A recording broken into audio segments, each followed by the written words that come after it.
Hello বন্ধুরা, server 2012 এর নতুন টিউটোরিয়ালে আপনাদেরকে আবার স্বাগতম। আমাদের গত পর্বের টিউটোরিয়ালে আপনাদেরকে আমি দেখিয়েছিলাম কিভাবে আমাদের সাউন্ড কার্ডটি পাইয়ে দিতে হয় এবং কিভাবে আমাদের কম্পিউটারের নেমটি চেঞ্জ করতে হয়। আজ আমরা দেখব আরেকটি জিনিস খুবই ইম্পর্টেন্ট আমাদের সার্ভারের জন্য, সেটি হচ্ছে কিভাবে হাইপার-ভি ইউজ করার জন্য একটি রোল অ্যাপ্লাই করতে হয়। বন্ধুরা, চলুন দেখি কিভাবে আমাদের কম্পিউটারে হাইপার-ভি ইউজ করার জন্য কোন রোলটি অ্যাপ্লাই করতে হয়। এই জন্য আমরা চলে যাব আমাদের সার্ভার ম্যানেজারে। আমাদের নিচে যে আইকনটি আছে এটি হচ্ছে সার্ভার ম্যানেজারের আইকন। বন্ধুরা দেখছেন একটি লেখা শো করছে যেটি হচ্ছে সার্ভার ম্যানেজার। আমরা এখানে একটি ক্লিক করি, সার্ভার ম্যানেজারটি ওপেন হচ্ছে।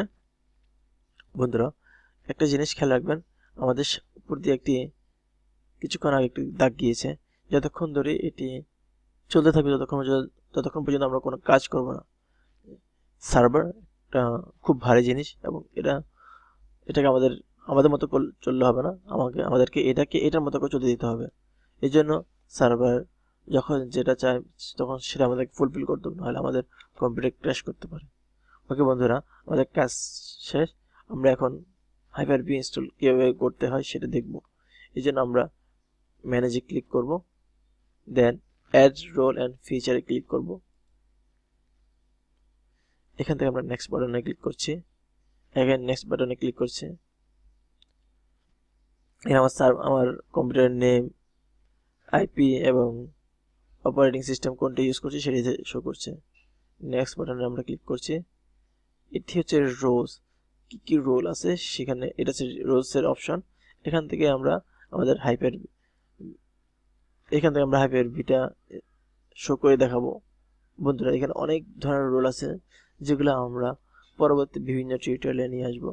আজ আমরা দেখবো শুধু অনলি কিভাবে হাইপার-ভিটা ইনস্টল করতে হয়। বন্ধুরা দেখুন, এখানে হাইপার-ভি ইনস্টলড নামে একটি অপশন আছে, কারণ আমি হাইপার-ভিটা আমার মেশিনে ইনস্টল করে ফেলেছি আমার পরবর্তী সময়ে, যার কারণে এটি আনুজ্য অবস্থা আছে। আপনারা যখন আসবেন প্রথমবারের মতন তখন অবশ্যই হাইপার-ভি এই রোলটি পাবেন না।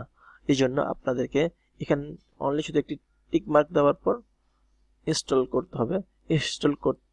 তারপরে একটি next button and then finish বাটনে ক্লিক করার পরে আপনাদের হাইপার-ভিটা ইনস্টল হবে। ইনস্টল হতে প্রায় 2 থেকে 3 মিনিট সময় নিয়ে নেবে। অ্যান্ড দেন আপনাদেরকে রিস্টার্ট দিতে হবে।